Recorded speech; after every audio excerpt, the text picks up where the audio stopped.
10 محرم کا روزہ رکھنا مسنون ہے، ساتھ 11 کا یا 9 کا شامل کر لیا جائے۔ حضور جب تشریف لائے مدینہ المنورہ میں تو حضور نے دیکھا کہ یہود روزہ رکھتے تھے، تو پوچھا تم روزہ کیوں رکھتے ہو؟ انہوں نے کہا کہ حضرت موسیٰ علیہ السلام کو قبطیوں سے اس دن نجات ملی تھی، تو فرمایا حضرت موسیٰ علیہ السلام کا حق ہمارے اوپر زیادہ ہے، تو حضور نے روزہ رکھا اور پھر فرمایا کہ اگلے سال اللہ نے چاہا تو ہم ساتھ ایک روزہ اور شامل کریں گے تاکہ ان سے مشابہت نہ ہو جائے۔ عددی مشابہت سے بھی بچنے کے لیے حضور نے کہا کہ ہم 2 رکھیں گے۔ تو روزہ اگر عاشورے کا رکھنا چاہیں تو اس کے لیے سنت یہ ہے کہ ساتھ یا 9 کا شامل کریں یا 11 کا شامل کریں۔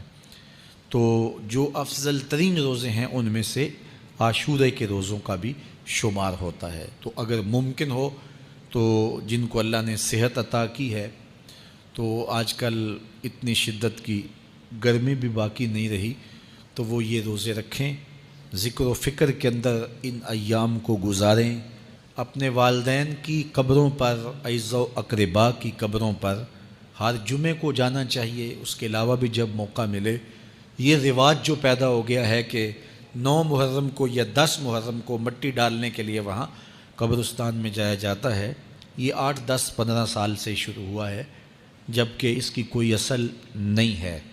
تو اگر آپ روٹین سے جاتے ہیں تو آپ کو ہر جمعے کو جانا چاہیے والدین کی قبروں پر، اور وہاں جا کے ہر جمعے کو سورہ یاسین کی تلاوت کرنی چاہیے۔ تو سال کے بعد صرف 10 محرم کو یا 9 محرم کو جانا، یہ بہرحال اس دور کی ایجاد ہے، یہ کوئی مسنون نہیں ہے اور یہ کوئی سنت نہیں ہے۔ تو روٹین سے اگر کوئی جانے والا ہے تو چلا جاتا ہے تو کوئی حرج نہیں ہے۔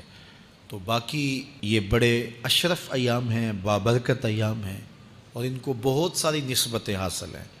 حضرت امام حسین رضی اللہ تعالی عنہ کی شہادت کے ساتھ یوم عاشور کو نسبت حاصل ہے، اور اس کے علاوہ بھی بہت سارے عالی مرتبت جو ہے وہ ہستیوں کے وصال کا دن بھی ہے، اور بہت سارے واقعات اس دن جو ہے وہ روح پذیر ہوئے ہیں۔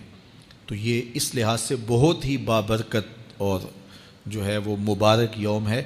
تو اس دن کو ذکر و فکر میں، عبادات میں بسر کیجیے گا، اور اپنی زندگی کی ایک ایک ساعت کو اللہ اور اس کے رسول کے نام پر لگا دینے کے جذبوں سے سرشار ہو کے زندگی گزاریے گا۔ حضرت امام پاک انہوں نے اپنی زندگی دین کے لیے قربان کر دی، تو یہ 10 محرم ہمیں سبق دیتا ہے، اور ہم اس دن عہد کرتے ہیں اگر انہوں نے اپنے بچے بھی قربان کر دیے اور اپنی اولادیں بھی بھوک اور پیاس میں قربان کر دیں، تو ہم بھی یہ عزم کریں اس دن کہ ہم اپنی ساری زندگی حضور کے نام لگائیں گے، حضور کے دین کے نام لگائیں گے۔